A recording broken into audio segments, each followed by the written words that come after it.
సోనం వాంగ్చుక్ ఎవరు? లద్దాఖ్లో ఆయన ఎందుకు అరెస్ట్ చేస్తారు? అసలు లద్దాఖ్లో ఏం జరుగుతోంది? లడక్ అల్లర్లలో నలుగురు మరణిస్తే 80 మందికి పైగా గాయపడ్డారు. దీని మొత్తానికి కారణం పర్యావరణవేత్త సోనం వాంగ్చుక్ అని భావిస్తూ ఆయన్ని అరెస్ట్ కూడా చేసేశారు.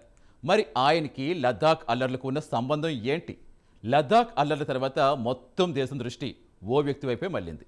ఆ వ్యక్తే సోనం వాంగ్చుక్. లద్దాఖ్ పూర్తి రాష్ట్ర హోదా, 6వ షెడ్యూల్ హోదా ఇవ్వాలంటూ జరుగుతున్న ఉద్యమానికి నాయకత్వం వహిస్తున్నారు వాంగ్చుక్. దీనికోసం నిరాహార దీక్షలు కూడా చేశారు.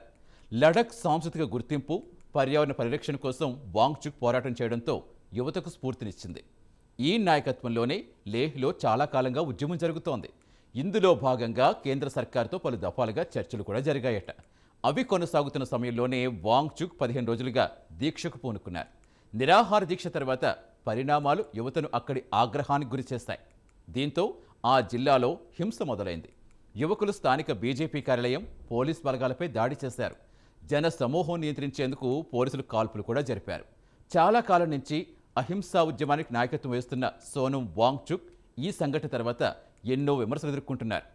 ఈ ఒక్క సంఘటన ఆయన ఇమేజ్ మార్చేసింది. సోనం వాంగ్చుక్ లద్దాఖ్ ప్రాంతానికి చెందిన ఇంజనీర్, విద్యావేత్త, పర్యావరణ కార్యకర్త. 1966లో లడఖ్లో జన్మించారు. మెకానికల్ ఇంజనీరింగ్లో డిగ్రీ తర్వాత 1988లో students educational and cultural movement of లద్దాఖ్ను స్థాపించారు. ఇది అక్కడ విద్యార్థుల విద్యా విప్లవానికి చిహ్నంగా మారింది. 3 దశాబ్దాలకు పైగా విద్యా సంస్కరణల్లో చురుగ్గా పాల్గొంటున్నారు సోనం వాంగ్చుక్. బాలీవుడ్లో వచ్చిన 3 ఈడియట్స్లో ఓ పాత్రకు ఈయన నిజ జీవితమే ప్రేరణ అంటారు కొందరు. పర్యావరణ పరిరక్షణతో ఈయనకు ప్రపంచవ్యాప్తంగా గుర్తింపు కూడా వచ్చింది. అంతర్జాతీయ వేదికలపై వాతావరణ మార్పు, స్థిరమైన అభివృద్ధిపై ఈయన మాట్లాడుతూ ఉంటారు. సెప్టెంబర్ 10న వాంగ్చుక్ నిరాహార దీక్ష ప్రారంభించారు. తనను తాను గాంధేయవాదిగా అభివర్ణించుకుంటున్న ఆయన ఈ దీక్షను కూడా గాంధీజీ మార్గంగానే భావించారు. ఈయనతో పాటుగా మరో 14 మంది కార్యకర్తలు లేహ్లో నిరసనకు దిగారు. అయితే హింస చెలరేగడంతో దీక్ష ముగించారు. తమతో నిరాహార దీక్ష చేస్తున్న వారిలో కొందరి ఆరోగ్యం క్షీణించడంతో యువకులు నిగ్రహం కోల్పోయి దూకుడుగా మారారట. దీంతో అల్లర్లు రేగాయట.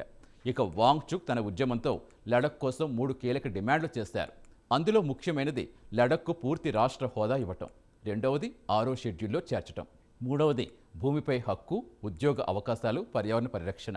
మొత్తం మీద ఈ ఉద్యమానికి పూనుకున్న వాంగ్చుక్ అరెస్ట్ అయ్యారు. దీంతో ఈ ఉద్యమం ఏ మలుపు తిరుగుతుందో చూడాలి.